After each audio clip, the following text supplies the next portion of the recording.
Welcome to another Peaceful Solution Character Education Certification course. Everyone can be seated that is in here, is in the auditorium, and everyone that is coming in, feel welcome to find your seats. And yes, those in Mexico that are watching, I see your messages. Hola. Welcome all of those in Kenya, Nigeria, Zambia, and throughout all of the nations in Trinidad and Tobago, Jamaica. No matter how many you say, you're going to leave some out. I know we have a lot of people, and they let me know on my phone up here as the classes start that they're watching.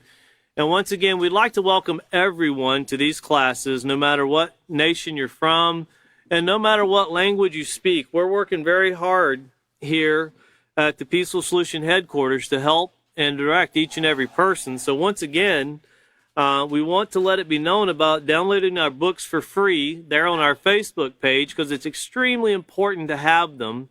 To where you can go along to the lesson plan and take notes and write notes. And we also, on our Facebook page, we have classes available in Spanish already. So you can tune into those classes, and you'll need the books, and we can give those to you. Just message us, and we'll be more than glad to send a link so anyone can download our books. That's our goal, is to get this information into the hands of as many people as possible, because education is the key to bringing peace to our society, and that's what's going to help it. So we're wanting, and technology is helping us with our wants in this, is getting these books into the hands of everyone. It's very easy these days to, when you don't have to mail a book or FedEx or UPS a book, we can just email a link and someone can readily download it. It's very quick and it's very simple.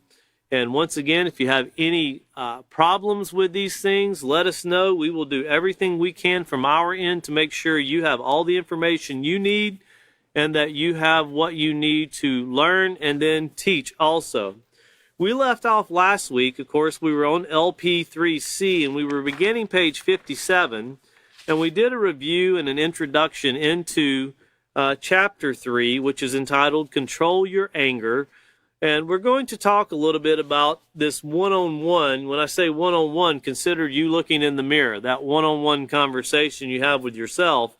Because controlling your anger, we're going to learn that that is us.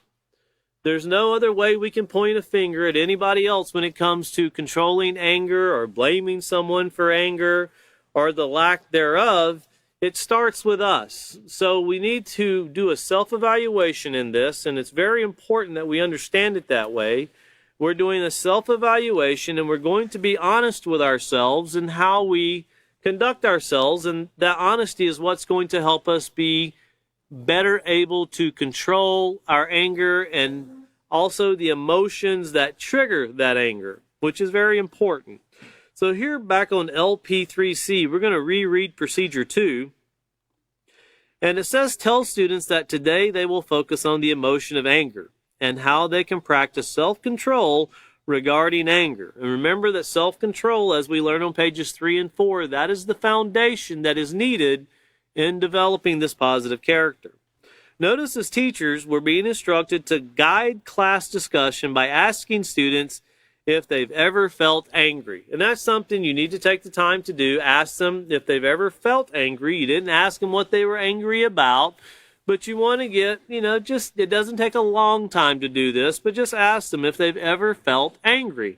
Because you're going to be discussing the stages of what it takes to become angry and what the body goes through and how these things take place very rapidly. It's not something that's a long, drawn-out process. It can take place very quickly. And by them being made aware of this process, no matter how fast it takes place, it lets them to identify these triggers. So that's really what we're working toward. And notice this continuing on here. It says, explain that anger is an emotion that everyone experiences one time or another. Now, it doesn't mean they experience it just one time, but one time or another, everybody experiences these things. However, how we handle anger determines whether we are practicing self-control or not. So how we process it. Remember what we read about negative emotions. The outcome and the consequences are determined on how we process these emotions. And we're working right now on the remedy or the recipe or the procedural process to identify so we can do it correctly. Continuing on, it says, instruct students to turn to the handbooks, in their handbooks to page 57 and read the section entitled Introduction and Facts About Anger found on page 58. So we're going to turn over to page 57. And once again, this will be the first page in the student's handbook for chapter 3. The teacher's handbook, you've had a note to the teacher, so we've got all of that done. We've got these lesson plans. That's for the teacher. But this right here is where the students will start. So all the information we covered last class was to prepare the teacher's mind for the bringing of this lesson plan. So it's very important that we read those things carefully. We get those notes in detail, and we conversate these things with our students. Not everything, as the author of the Peaceful Solution would always say, a class goes very well when it's a conversation. When everybody feels like they can have something, something that they're feeling, something they can convey to the class. A conversational class always goes well. It always, and you'll see that we have, even in the certification course, we have 4 teachers that kind of go from 4 different angles. But all of the information that is brought and the ways that they're brought is very important because we're all working together to bring one class. And it's not that we have 4 separate classes. Our goal is to work together so that when these classes are put together for instructional purposes, our class create one class of a lot of information that help everyone to become better teachers because we ourselves attend the classes. Even though we've been through these classes many times, I don't know when a person quits learning and when they quit needing to hear positive things that take you in a positive direction. It's very easy, we talk about the stop sign a lot, but the detour sign also takes place a lot. And it's very easily to get detoured off of doing what is right and getting carried away with our emotions, and that usually leads us into an area to where next thing you know, we're hitting orange cones and going off the bridge. The detour, we didn't exactly pay too much attention to that. So here at the very beginning of chapter 3, at the very top, we read this last week. This is where we finished. And it says at the very top of the page, don't let your anger control you like a puppet on a string. You control it. Totally. Well, by doing that, remember page 11 of the acceptance unit, where knowledge is power. And having this knowledge to be able to control this anger, that's what gives us the power. It's not like you're going to, get bitten by a spider and now you have power. I don't even remember where bats got into things and then super people came up. I don't even remember how those things took place. But it's not a superpower like we think of, these action heroes. It's the power of using common sense, really. It's the power of processing things and keeping our emotions in control when we're making these decisions. And that's a challenge. It's easy to say that we need to control our emotions when processing decisions. That's very easy to say. On the other hand, it's not as easy to do when you're the one inside of a situation. It's a lot easier to stand on the outside and to look into the situation and give guidance and to offer advice. But when you're the one in the situation, it's really easy to get caught up in confrontational things, argumentation, name calling, ridicule. It's easy to offer insults when insults are never needed. And this is what we're working on. This is what we're trying to bring into perspective. As you remember, we've talked about keeping things in perspective. Well, starting here in the introduction, it says someone says something that you don't like. You suddenly feel you have been treated unfairly. You think to yourself, he's so unfair. Who does he think or who does she think she is? Then your heart begins to beat faster and your breathing speeds up as if you've been running. Heat rushes to your face and you break into a sweat. Without realizing it, your jaw tightens and your fists clench into 2 tight balls. You are now officially angry. Angry. But now, if you don't go through all of these things, that doesn't mean you didn't get angry, okay? These are I think a lot of people can relate to the heart speeding up, which causes the breathing to speed up. A lot of these things are reactions to another. One thing takes place, so another takes place, so another takes place. But notice here in the second paragraph, and underline this if you need to, highlight it. I underlined this in a purple color to remind me of certain things. Anger is a normal emotion that we all experience at times. So we have to keep that in mind. So if it's normal for us to experience the emotion of anger, it's normal for other people to experience this emotion of anger. Now, it's very important that we don't confuse this with rage. Remember what we've discussed thus far about anger in chapter 2, and we'll go back and discuss that briefly as we move forward. But anger is normal. Anger doesn't necessarily bring harm to someone else. It's not name-calling. It just simply means that there's something you disagree with. Now, when we get into name-calling and insulting, that's anger that wasn't controlled. And we can think, I was just making fun. I just called him a name, like water off a duck's back. Well, does it seem that way when someone does us the same way? Yeah, it usually doesn't. We always want to make it seem light of the things that we do, but when someone does us that way, well, they've crossed the line there. We can't be doing this. It's I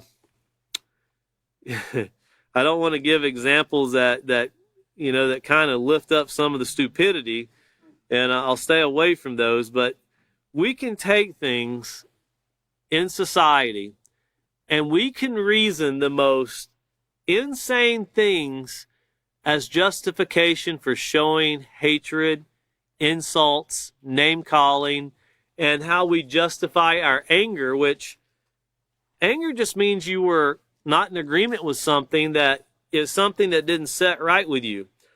We define anger in ways that rage should be used. Whenever things are hurtful, whenever things are done to cause harm, to bring down, to insult, to belittle, that's more than anger. That's a lot more than anger. That's a negative emotion of anger that was not controlled. And that gets above and beyond. And that's what we hope by the time we're done with these second and third chapter that we're in, we will understand anger in a lot better way. We'll have a better perspective of what it means. When a teacher's in a classroom and she's trying to teach and there's people insulting and calling her names and being disruptive, well, and the teacher gets upset over that, there's nothing wrong with that. That's perfectly normal. There's things taking place against the rules. But now if the teacher was to pull out a stick and start hitting everyone in the head, that would be going overboard. We say that, that's not acceptable. But we live in a society where, and I'll give the example, and I don't mean to beat a dead horse. We live in a society to where we have a very popular comedian who said something inappropriate about an actor's wife, and it's due to a medical condition she has. Whether he knew that or not, have no idea. And then the man who was upset that his wife was called or made fun of goes on stage and smacks the comedian in front of everyone. Now, that's considered inappropriate behavior. But I'm pretty sure I've seen movies with that same man doing very negative things, smacking people, hitting people, even portrayed the life of a boxer in a movie, and no one had a problem with that. So I guess if it's a movie, it's acceptable. That's what we let our children watch. I don't think children really gathered around to watch the Oscars, to be honest with you.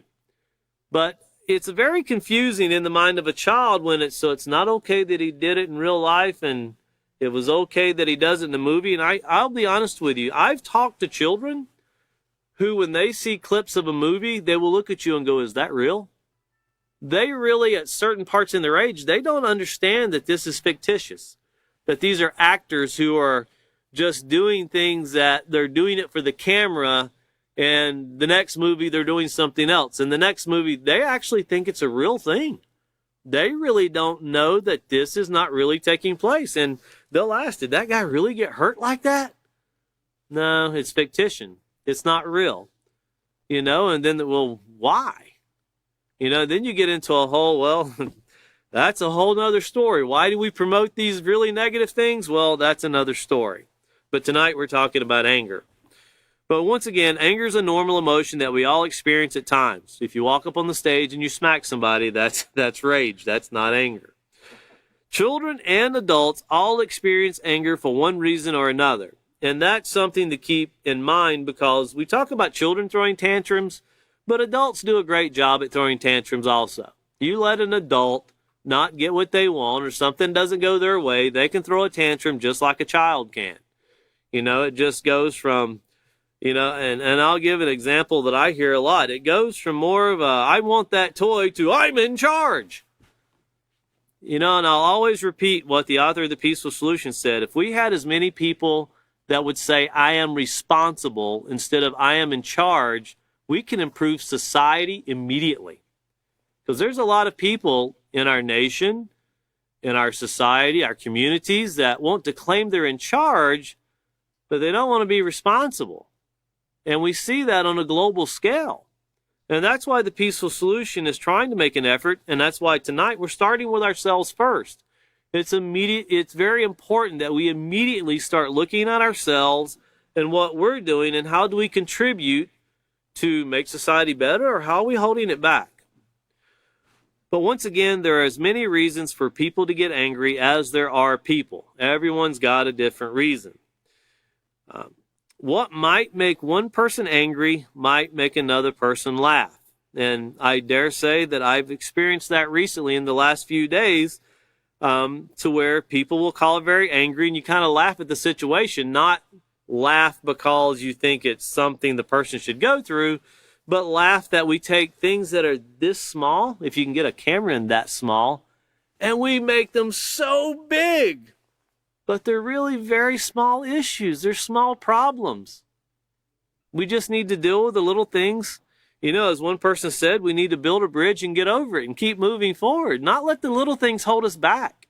In life, there's a lot of things that will become challenges to us. We don't have time for the little things to be big things. Little things like disrespect turn into continual broadcasts on the news of nuclear war.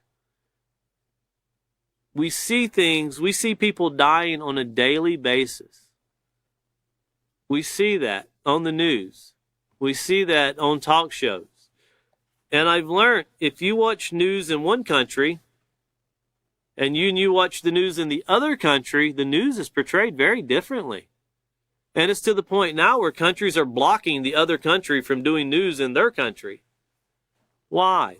Why is this taking place? And what does this have to do with anger? Well, if you notice, a lot of times when people want you to get behind their cause, they try to tell you things that cause you to become angry. So join me, we'll conquer this, we'll win. You get behind me and we'll push through. We won't take this anymore. We'll cut gas prices, we'll get them down. You won't pay more than $4 a gallon, I promise. Well, that would be getting them down. Not much, but that would be getting them down. There's a lot of people that are angry right now over that. Why are they angry? Well, because it's hard to make ends meet. It's hard to put food on the table, to pay that much money for gas, and it's hard to fit into a society that has changed so drastically in the last 2.5 years. 3 years, I would say now. We've seen a huge change in society, and people are very frustrated. And the anger is boiling, but saying things and doing things that are hurtful and doing things that are contentious, we should be able to look out in society and see we're not solving problems. We're not fixing things. We went from talking about, we need more things in life, to, we have this huge virus, to now we have countries saying we will nuke the country that's just south of us if anybody does something. This is the common news. Now, 5 years ago, this would have been unheard of. Who would have thought about this? If you don't think the emotion of anger doesn't play into this, and it probably starts out with frustration, disappointment, if you don't think that doesn't play into this, we're fooling ourselves. A person who's compassionate and caring will not launch a nuclear weapon at someone. They won't murder other people. They will find a better resolution than shooting a missile at a hospital. And this is something I tell you to watch. And I say this on a political scale, and I'm not even endorsing countries. I'm not speaking of United States. I'm an American citizen. I'm not promoting or speaking down about our country. But what we see in Ukraine, I want you to notice this. What we see in the news today about Ukraine, and it never stops. A lot of people are getting angry over what's taking place in Ukraine. Russia bombed hospitals. You know, they've done this tear gas or these chemical weapons, and they're threatening nuclear attacks. That could all be true. I'm not saying it's not. But it was just 3 years ago I was watching the very same thing about Syria. But it was a different country. In fact, it was the exact opposite. The United States was the aggressor and Russia was the defender. And I asked myself, how can two things be so similar, but yet both of these countries say they're on the right side of the coin? And there's a lot of people getting angry over this, but people are still dying. No problems are being solved. If we don't fix this on a level of local society, we'll never fix it on a global scale. And you have everybody wants to come in and give their opinion. But I think look very detailed at those who are bringing in their opinions. They're calling for mediators from high levels. But no one has given any answers yet. You shouldn't do it is not enough. That doesn't keep somebody. If you're angry, think about this. The last time you were angry, and if someone said you really shouldn't be angry, did that calm you down? It usually gets people more angry. You know, I don't need you telling me what to do. I know what I'm doing. And in all honesty, when you see here that what makes one person angry might make another person laugh, sometimes we don't put ourselves in the other person's shoes. Remember the empathy we talked about in the character unit, and we express more in the acceptance unit? And we tend not to look at how they're seeing it. And I don't mean get angry with them. I mean, understand, why is this person bothered, and why is it so emotionally charging them up that we now have an issue?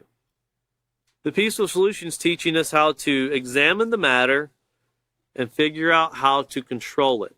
And why? Well, look at the next sentence here. It says, although all people experience anger, that's all of us, it can be dangerous if uncontrolled. And that's what we read. I don't want to give you the wrong page. I think it was page 31, but I'll check to make sure. Yeah, page 31. It was defining emotions, and it was the negative emotions. And it said, generally speaking, emotions can be categorized as either negative or positive.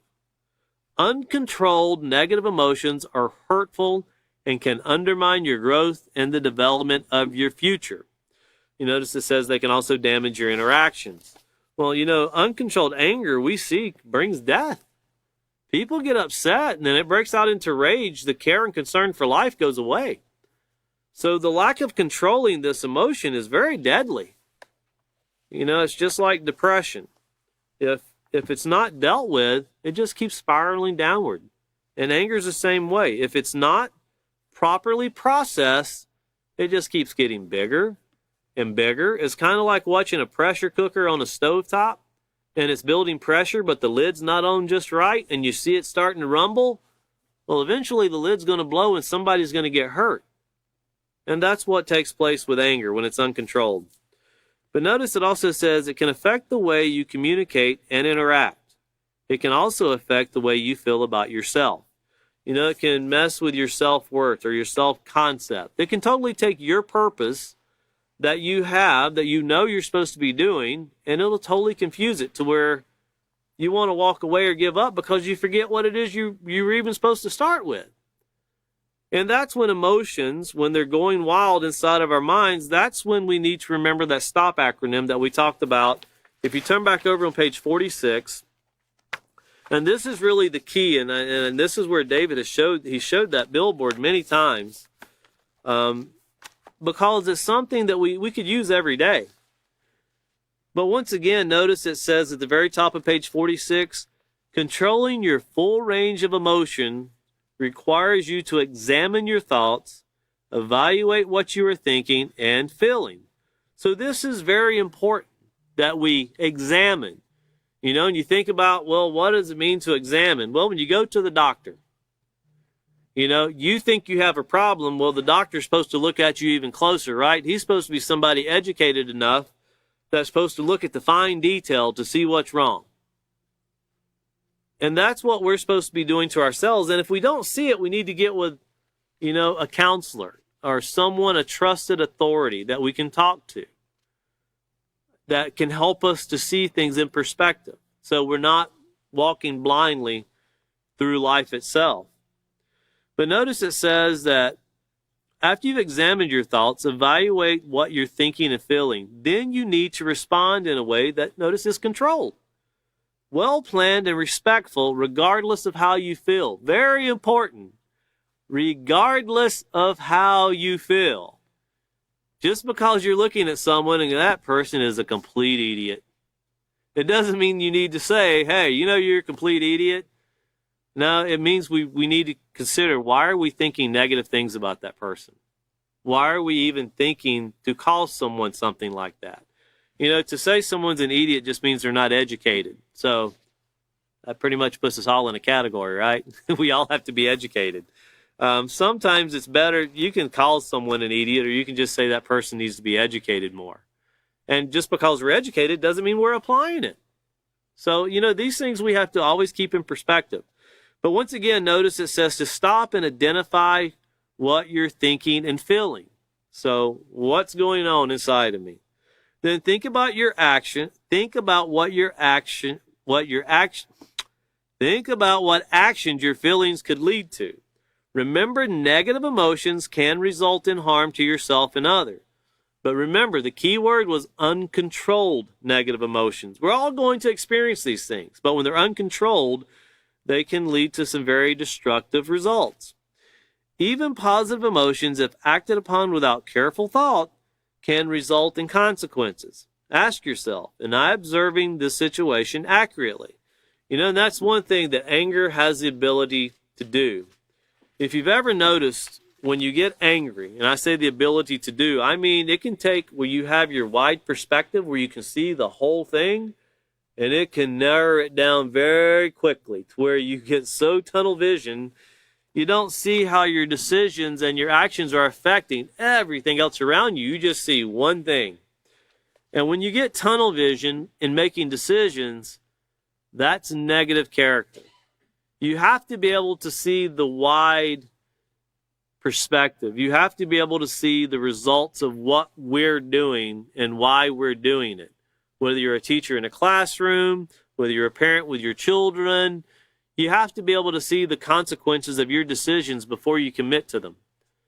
And, well, what does that mean? Well, that means before you pick up a stick and beat your child, consider you could lose your children, and it's not right to treat your child in such a way. Before you go out and cuss your boss man out and tell him how much you don't like him, you don't agree with him, you might want to consider that he could also fire you when you lose your job. It's not as easy to come back and go, I really didn't mean that. Well, I'm sorry, but I can't have you here. That's not the attitude we're looking for in this work environment. And remember what our options are, and William covered this in detail. What are my choices? These are positive choices. These aren't choices, well, I could do the right thing or I could do the wrong thing. That's not what the STOP acronym is used for. The STOP acronym is used for weighing the consequences of rewards of your choices, or the rewards of your choices, but you're supposed to concentrate on what can I do to, this fire is getting out of hand, what can I do to bring it down? And even if you kind of picture in your mind that the situation is like a fire taking place, and you have gasoline in one hand and water in the other, and you are in full control of which one you can throw. You just have to make sure that you're willing to live with the choice that you make. And when you throw the gasoline, you have to know it's not going away.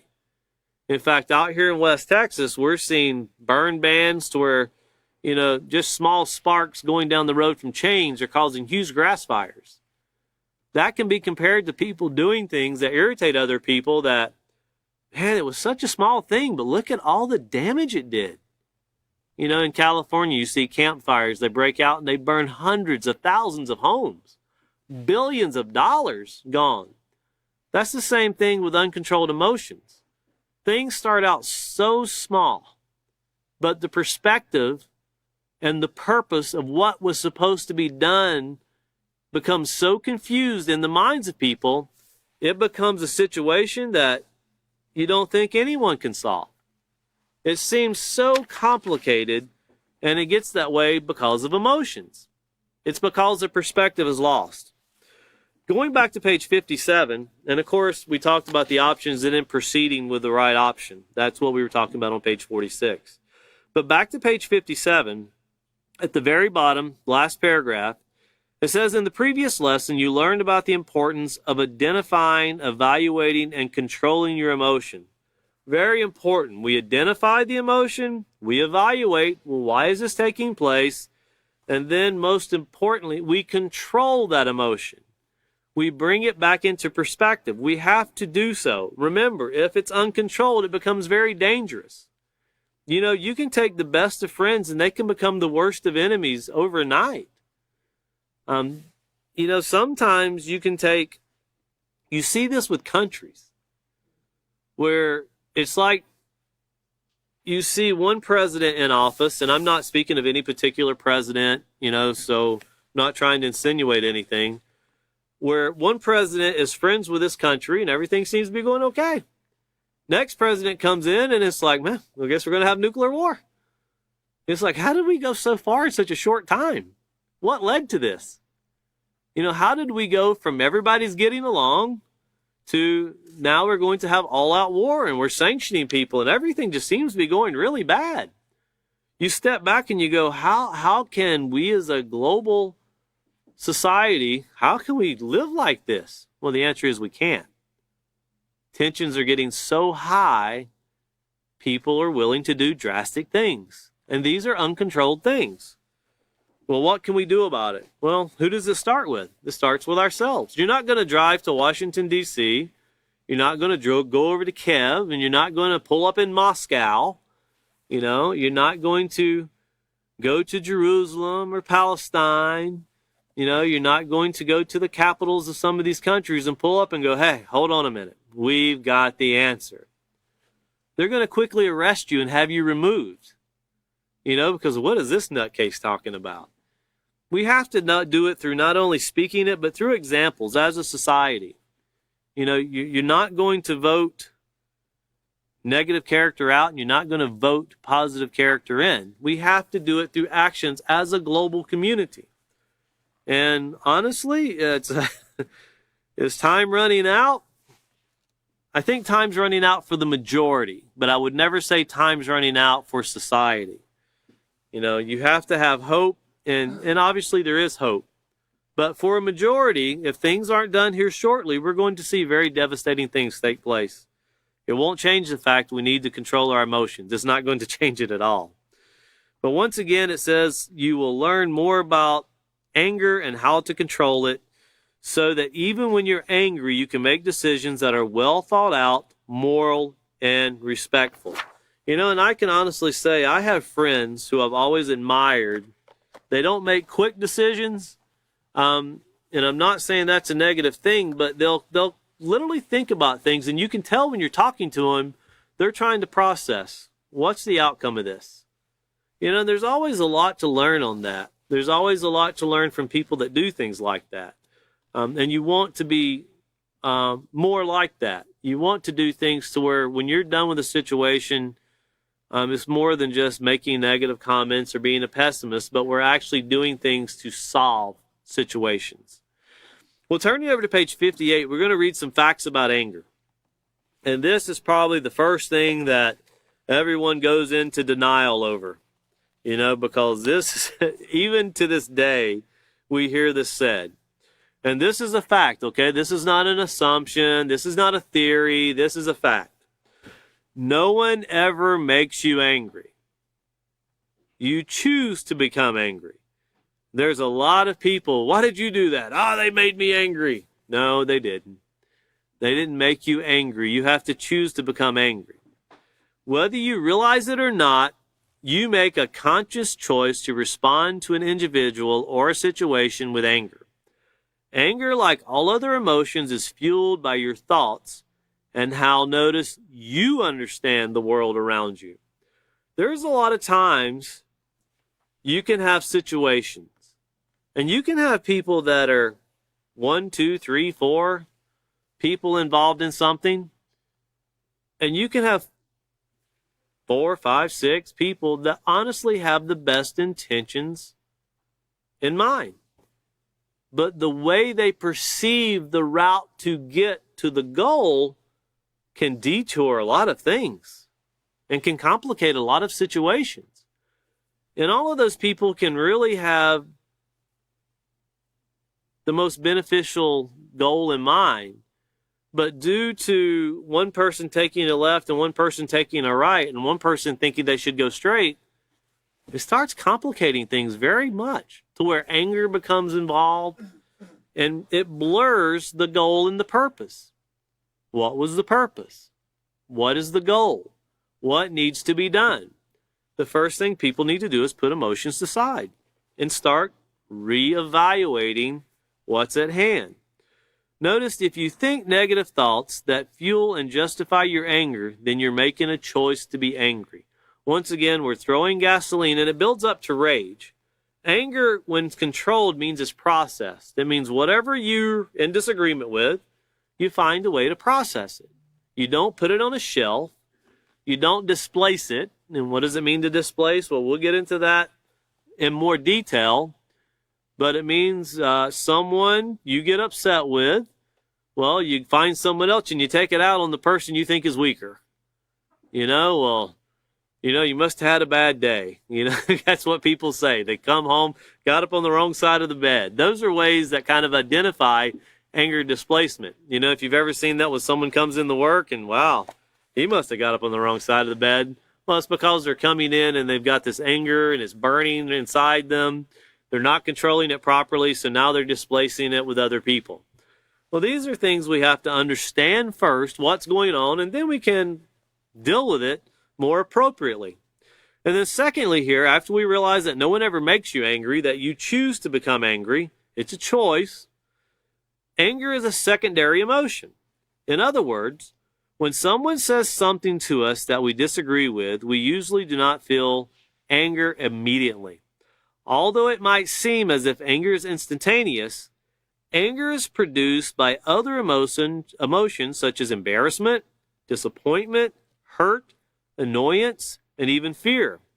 I would dare say most of the time with situations that I've dealt with, anger is the secondary emotion to frustration, where people are trying to accomplish goals. And like I said, you can have people that are all working toward the same goal.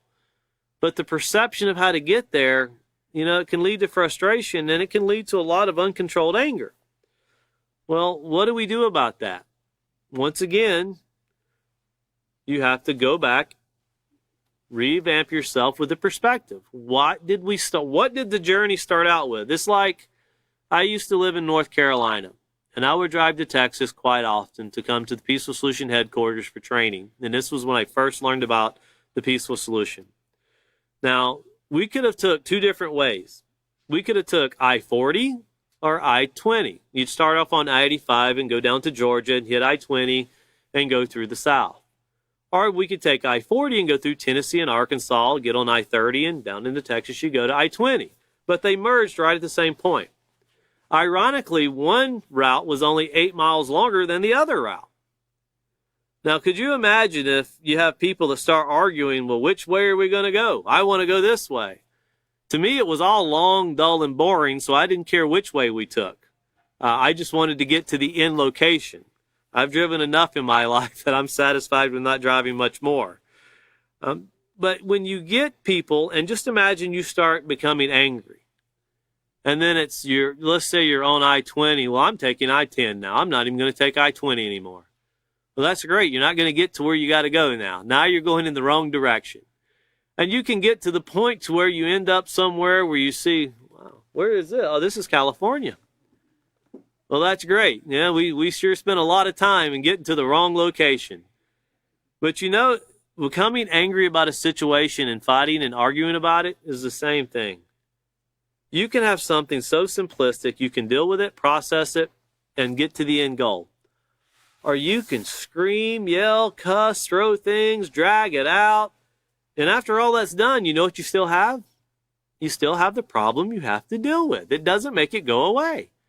No matter how many times you cuss it, you know, it's kind of like when you, and I can say I've seen this growing up, you know, and I seen a younger brother do this one time to my dad. He took a hammer and he back, you know, for you young guys that don't know, you used to knock boards. You'd take hammers and beat them in with a hammer. You didn't shoot them in with a nail gun. I was shocked when one child didn't know that here long ago, that people actually used to drive them in with hammers. And whenever I watch someone hit their finger with a hammer and they cuss the hammer, and the young boy said, well, how did the hammer have anything to do with it? You know, you were the one swinging it. That's a lot of times how when we get involved in situations, we start blaming things that we were the ones in control of it.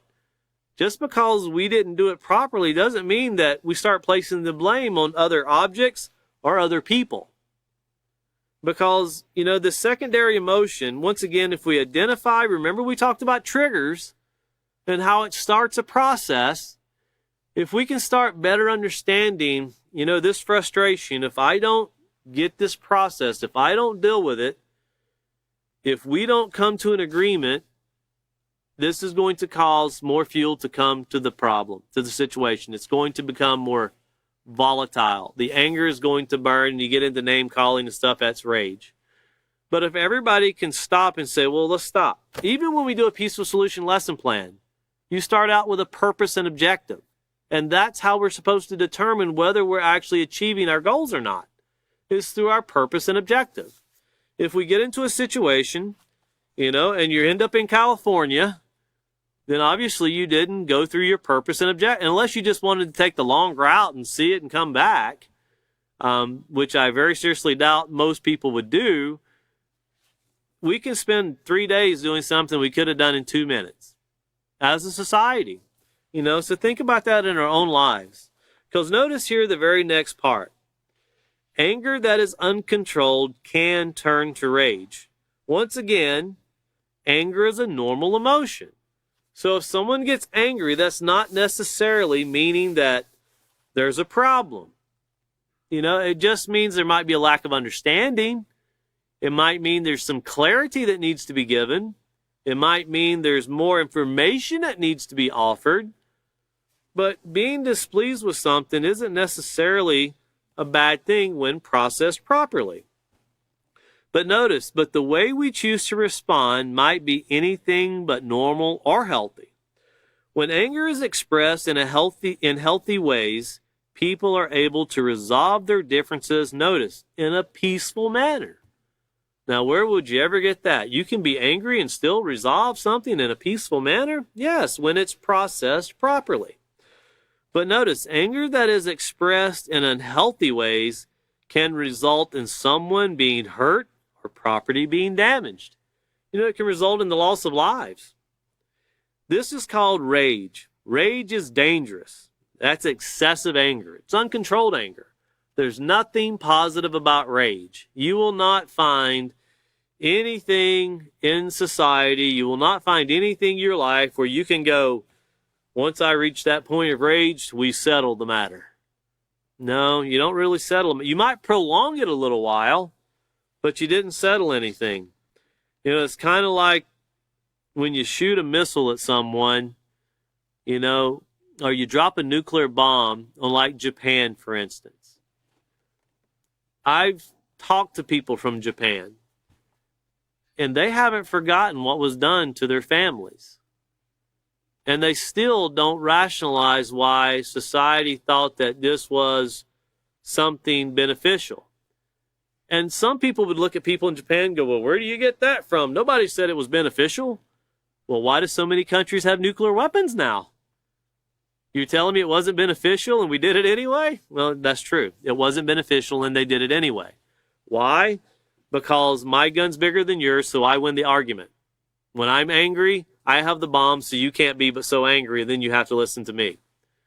But we have to really, you know, we have to get out of our little small boxes we live in and realize that when anger is not processed properly, people suffer horrendous things. You know, I travel to the country of Mexico quite often. I can tell you firsthand, there are enormous amounts of people in Mexico that have every intention of returning Texas, New Mexico, Arizona, and California back to the United States of Mexico, which that's what it's called, the United States of Mexico. They have every intention of doing that. Why? Because it was stolen from them and they haven't forgot it. There's a lot of people, they don't call it Texas. They call it Tias. They still refer to it by the Texas name. And if you didn't know Texas was a state in Mexico to begin with, you should look it up. You'll learn a lot. Remember, they tell you to remember the Alamo. Does anyone remember what occurred at the Alamo? Why should you remember the Alamo? A lot of Americans were slaughtered that day, right? Well, what is that supposed to do for me if I remember it? Is it supposed to make me angry? Is it supposed to educate me on bad decisions? You know, what is that? What am I supposed to remember this Alamo? What is it supposed to do for me? Because when we say remember things in the peaceful solution, it's supposed to be for the benefit of character development. Well, I remember the Alamo. I've read about the Alamo. I remember some Americans were killed because we were in the process of stealing land from Mexico. So I can remember that. I still don't know what was positive about it, and I don't know what's supposed to help me in life, but I remember it. Well, that doesn't help me as much as remembering the STOP acronym, or remembering that no one makes me angry. I choose to become angry. You know, there's a lot of very interesting sayings that you can hear from philosophers in the world. I see them all the time on social media. And I always question myself with, how does that help me on a day-to-day basis? How does that help me keep my character in a positive perspective? You know, how do I, when I read, it's easier to fool someone than convince someone they've been fooled? I would agree with that. But what did that do for me as far as education on helping someone? Do I look at someone and go, well, you're fooled, so it's going to be complicated for me to help you? Because in society, everybody thinks everybody's fooled. If you don't believe the way I believe, then you've been fooled. And that's the way society looks at it. But I dare say, everybody that I've ever met, I've never met one person that says what is taught in the Peaceful Solution Character Education program cannot be adapted and used in every society. And I mean not different countries, but also different religions. We've taught classes in churches, synagogues, mosques. We've been there. We've been to many different countries. And we've discussed these things with religious leaders. But, you know, even those leaders will tell you, well, that's the right thing, but we don't really practice it. Well, why don't we practice it? If we're supposed to be promoting peace, why are we not promoting peace? Why are we promoting war? Because war, when you define it, is uncontrolled anger. It's rage. And if war brought peace, if rage brought peace, why do we not have peace at this time? We don't even have peace in Chicago, New York, Baltimore, New Orleans, Abilene. There's still not peace in cities all around the world. There's sure no peace in Ukraine right now. There's no peace in Syria or Yemen. You know, there's no peace where we look, where we've been warring for years. There's still no peace. I've always said if war brought peace, then Palestine and Israel are best friends because they've been at it for a long time. But notice here, people who are enraged lose their ability to think clearly. You cannot make a sound decision once you are enraged. Once you've given up, that you've lost control. That's uncontrolled anger. And it's important that we realize that. When we get to the point to where, well, now we're name calling, now we're throwing things at people, now we're shooting at people, now we're doing things to be detrimental to someone else, we lose the ability to even process what was the purpose that we had to begin with. What was the original goal that we started out with? And when we lose that perspective, there's nothing beneficial that comes from that. Notice it says they become driven to lash out verbally and or physically. Rage has led people to inflict serious physical injuries on others and even to commit murder. And I can tell you, I, along with other instructors, we've been into many prisons. I've talked to a lot of people that have committed murder. I don't think they're any worse than anybody else that's on the face of this earth. You know, we've all made bad choices in our lives. It's a horrific thing, but I can tell you, I've met many people who got into drugs or, abusing alcohol. They got into something that started the mind to not being as clear. Some of it was just uncontrolled anger.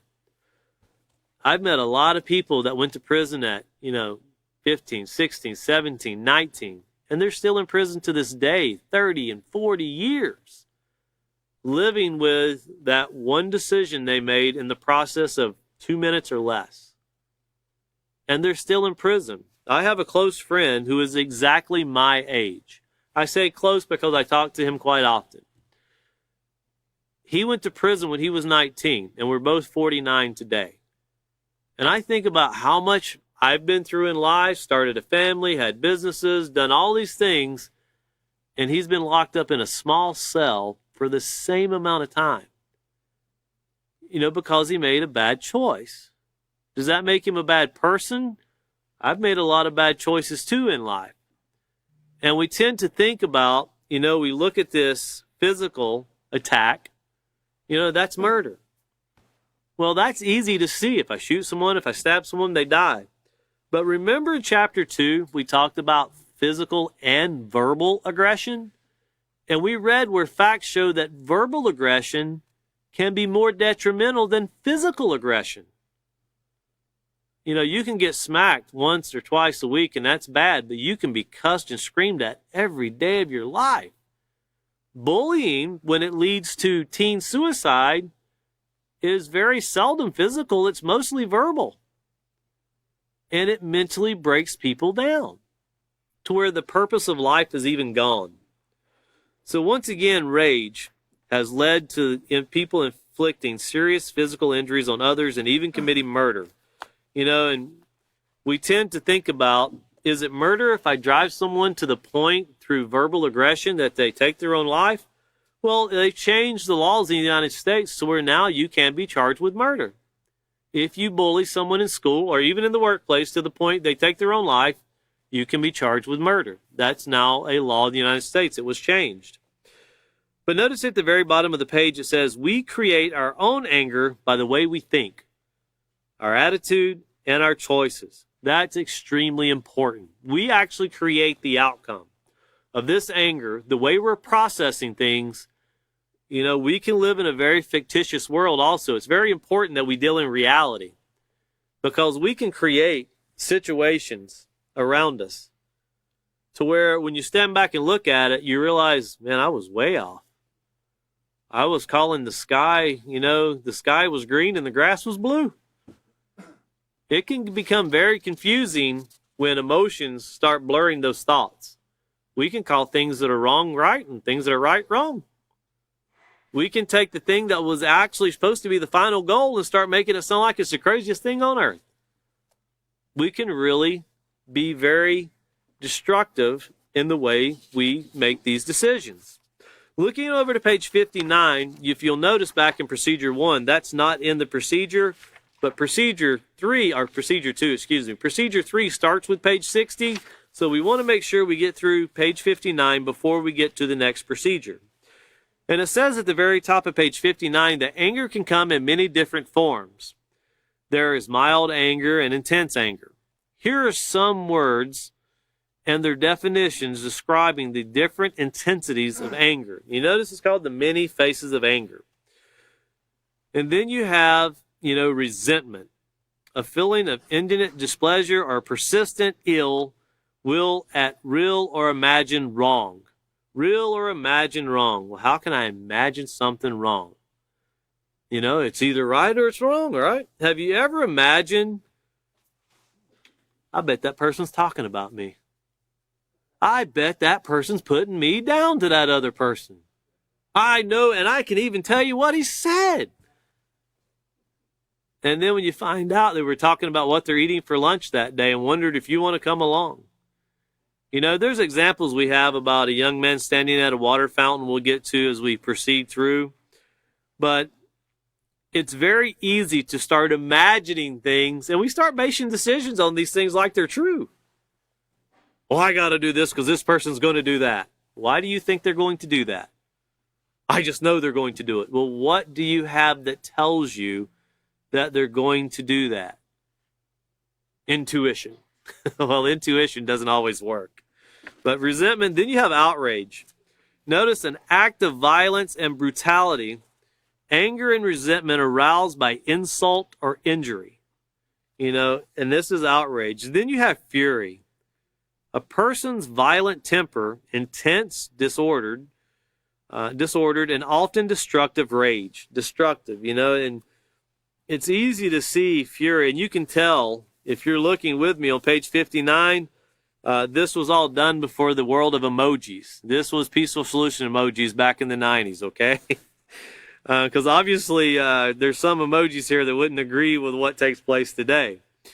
But a person's violent temper, and when you think about destructive, and rage and intensity, if you had, and I ask you for yourself, if you had to describe what it would be like to have a missile dropped in your city or a bomb dropped on your city, I would say that would be pretty violent, pretty intense, and pretty destructive. Then you have wrath, strong, vengeful anger or indignation. And you think about this vengeful anger, well, it's retaliation. It's displacement. And then, of course, you have rage, a violent and uncontrolled anger, intensely and openly displayed. Intensely and openly displayed. You could use a movie actor going on stage and smacking a comedian. You could use that. You could use one country, getting a bigger gun to shoot the next. Whenever society begins to lose focus on what brings peace, that these faces of anger are always showing. And I want to endorse our leaders here in the United States for a moment. They're great examples of this. If you ever have the opportunity to watch C-SPAN, you'll see some senators, congressmen and congresswomen, they'll bring their charts, and they will start insulting, screaming, yelling, accusing. And I on occasion, I'll watch this and I think, man, this is who we voted in to solve our problems? They're not going to have any solutions to these things. And they'll scream and they'll argue and they'll carry on. And they already know that there's 52 votes to 50 votes or 49 to 53 or so forth. They already know what the vote's going to be. So it's theatrics for days on end. And they already know what the outcome's going to be. And we're paying $124,000 a year to watch theatrics when we know what the outcome's going to be. Well, I only say I endorse them because it's a great example of how even leadership can fail. And I'm not saying any one person. As an institution, as a society, we're failing. Not blaming our leaders here in the United States alone. We as a society need to come to a better mindset on how to deal with these things and identifying what we're going through. If you look over to page 60, we're going to stop.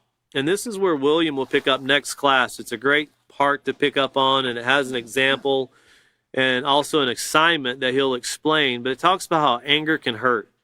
And we talked about tonight, we're not keeping it in perspective, where we take the little things and we just blow them out of proportion. And after we blow them out of proportion, they still got to be solved. So please keep that in mind. Put that to work in your everyday life. I'm speaking to myself. We all need to work better at keeping things in perspective, remembering what the original purpose and goal is, and working from that point on, and not letting these emotions control us, but controlling our emotions so we can have a more peaceful environment. And when we do that, everything is more successful. It's more beneficial. It grows faster. And everybody has a greater enjoyment. And that's what we're looking to do here at the Peaceful Solution. So once again, we're going to stop on page 60. William will pick up with procedure 3, and that's anger can hurt. So once again, thank you for joining us, and our next class will be 410. That'll be this coming Sunday, and it'll be at 5:30. So once again, thank you all for joining us.